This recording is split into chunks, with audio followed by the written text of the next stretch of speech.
Bonjour tout le monde, on va faire une petite vidéo de questions-réponses sur les suspensions VTT. PMB, c'est un atelier qui fait de la révision, de la modification et de la réparation de suspensions pour les VTT et les e-bikes. Et dans ces vidéos, je vous donne les réponses aux questions techniques qui sont envoyées par les clients ou par la communauté. Au programme de cette vidéo, on a le Öhlins TXC1R sur Moustache, on a le TTX22M Commensal sur Santa Cruz, le Vivid R sur Forbidden Druid V2, les upgrades sur Flight Attendant, l'usine DVO pour les fans, et on a les points clés pour adapter un amortisseur. On commence par la question 1. TXC1R sur Moustache. Donc le TXC1R, c'est un amortisseur qui est sorti très récemment par Öhlins pour le cross-country. Bonjour, merci pour tes vidéos très intéressantes.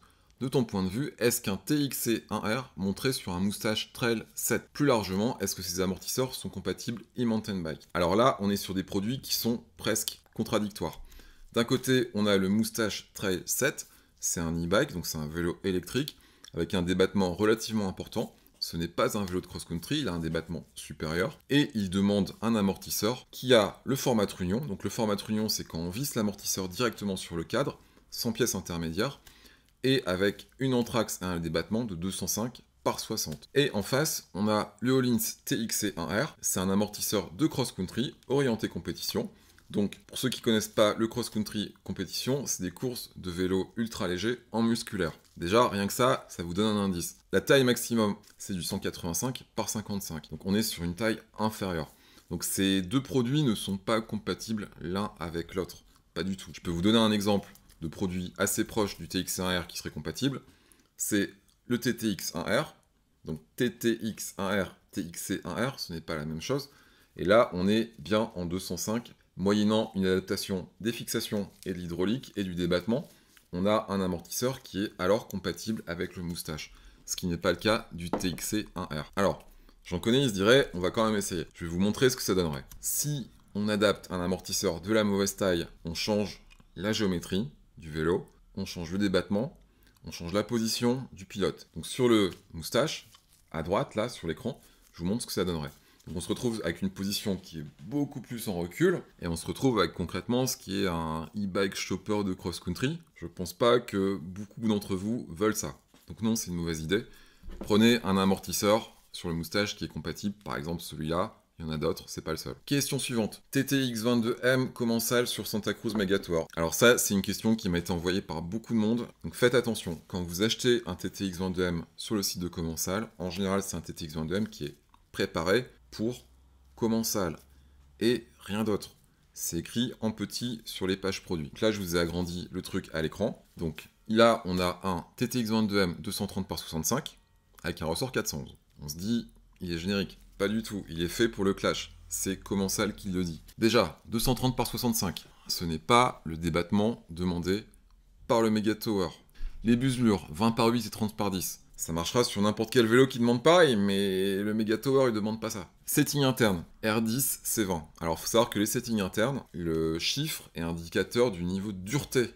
Donc, dureté à la compression, dureté au rebond. En l'occurrence, sur Commensal, on est généralement sur du léger. Sur un vélo comme le Santa Cruz Megatour, on est sur des choses un petit peu plus lourdes.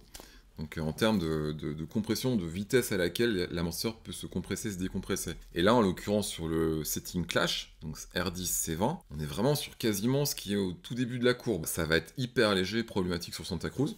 Ça le sera aussi sur beaucoup d'autres vélos. Ensuite, le ressort d'origine, c'est un ressort 411. Si vous faites un ressort 411 pour votre poids de pratique, très très bien. Mais par contre, c'est un ressort qui vous est fourni par défaut par Commensal, parmi 19 possibles. Sachant que normalement, vous devez choisir le bon ressort en fonction de votre poids, votre pratique et la géométrie du vélo. Donc là, en fait, vous prenez un ressort au hasard. C'est pas la bonne façon de procéder. Et Commensal l'indique bien, c'est pour le clash. Donc, est-ce que c'est une bonne idée pour le Santa Cruz Megatour? Non. D'autant qu'une fois que vous devez réadapter tout ça, vous allez redépenser entre 30 et 40% du prix d'achat de l'amortisseur. Ensuite, question suivante, upgrade pour Flight Attendant. Bonjour, j'ai un Specialized Enduro avec suspension Flight Attendant. Sauriez-vous s'il est possible de faire des upgrades? Alors, ça, c'est une question assez intéressante, parce que le Flight Attendant, c'est un truc qui est un peu entre deux générations. Je m'explique. On a une ZEB qui est livrée en charger 2 points, mais électronique. Alors qu'à l'heure actuelle, toutes les ZEB haut de gamme sont livrées en charger 3.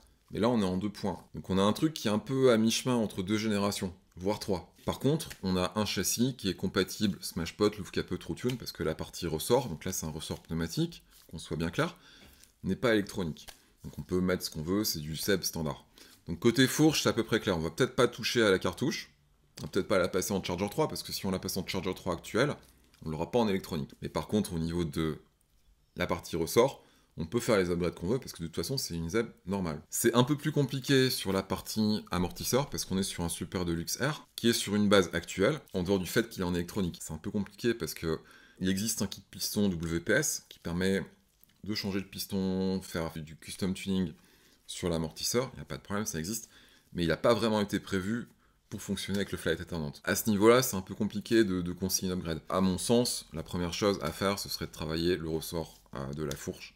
Et après, peut-être attendre de voir ce que RockShox va sortir dans les mois ou les années qui viennent. Question suivante. Réduction de débattement sur Vivid Air. Bonjour, je voudrais acheter un Vivid pour mon Druid V2, donc le Forbidden Druid V2. Malheureusement, je ne le trouve qu'en 185 par 55 et il me le faudrait en 50. Serait-il possible de réduire la course? Alors, on est là aussi sur des produits qui sont presque opposés. Ça peut marcher, mais c'est pas gagné. Le Forbidden Druid V2, je suis pas sûr qu'il ait vraiment la place pour faire passer un Vivid Air, parce qu'on est quand même sur un amortisseur d'origine qui est un Super Deluxe R 2023, qui est relativement compact, et on a un Vivid Air qui est beaucoup plus gros. Et ça, c'est le problème principal avec le Vivid Air, c'est qu'il est gros. Il va pas rentrer dans tous les cadres. Mais au-delà de ça, est-ce qu'on peut réduire les débattements? Ça, une chose, c'est que sur la vue éclatée du Vivid Air, les pièces qui sont en gris sont des pièces qui ne sont pas disponibles. Donc là, en gris, on peut voir que le boulon assise qui tient le piston et qui tient une partie de l'assemblage supérieur du piston n'est pas disponible. Or, cette pièce joue un rôle important dans le débattement du Vivid Air. Si on ne peut pas la changer, pour mettre la version 50 mm, on n'aura pas le Vivid Air en 50 mm. Donc concrètement, la réponse, c'est non. On ne peut pas prendre un Vivid Air, le passer d'un débattement 55 à un débattement 50, tant que les pièces ne sont pas disponibles. Question suivante. Salut les gars, est-ce que vous pouvez faire une vidéo dédiée à DVO, fourche et amortisseur si c'est possible? Alors non, parce qu'en fait, on ne travaille pas avec DVO, donc moi je parle des marques avec qui je travaille. Je donne un point de vue sur les différents produits, sur le niveau de service, sur le niveau de réparabilité, le niveau d'upgrade. C'est un point de vue qui est basé sur mon expérience. Comme je ne travaille pas avec DVO, c'est un peu compliqué. Par contre, DVO récemment a publié une vidéo qui était assez intéressante. On peut voir l'usine Esserson Tour, dans laquelle les fourches DVO sont fabriquées. Donc là, on peut voir l'usine. Et il faut savoir une chose, c'est que l'usine Esserson Tour, c'est d'abord une usine qui fait du moulage, ils le disent eux-mêmes. On peut voir comment les moulages sont faits pour les fourreaux des fourches, et les différentes étapes du process, et les différentes machines qui sont impliquées. Donc on peut voir l'utilisation du magnésium, on peut voir la façon dont les moulages sont faits, les usinages sont corrigés, c'est assez intéressant. C'est clairement un environnement industriel, hein. Si vous attendez à quelque chose d'artisanal, c'est pas le cas du tout. Sur le reste de la vidéo, on peut voir différentes étapes de montage. Donc il y a en particulier la partie test aussi qui est montrée. Donc ça vous permet de voir une usine de suspension. Et c'est assez cool que DVO montre ça. Donc ça se passe chez Esserson Tour. Ensuite, question suivante. Vous dites que la plupart des vélos n'acceptent pas n'importe quel amortisseur. Comment faire pour trouver le bon amortisseur? Alors, je vais vous montrer les différentes conditions. Première chose à comprendre, les amortisseurs ne sont pas tous similaires et donc pas tous interchangeables. Il n'existe pas de standard. C'est-à-dire, il n'y a pas une norme ISO qui dit un amortisseur de vélo, il doit faire 200 mm par 50 de large. Ça n'existe pas, c'est pas comme ça que ça marche. Dans le détail, il faut la bonne taille, le bon débattement, le bon ressort, y compris quand c'est en R, l'hydraulique adaptée et les fixations adaptées. Et sans ces conditions, si on ne réunit pas ces conditions, ça ne marchera pas, ou ça ne marchera pas vraiment. Je vous donne un exemple avec le FlotX. Donc là, on peut voir les différentes conditions qui font qu'un FlotX peut être remplacé par un autre amortisseur. Voilà, j'espère que c'était intéressant. À la prochaine!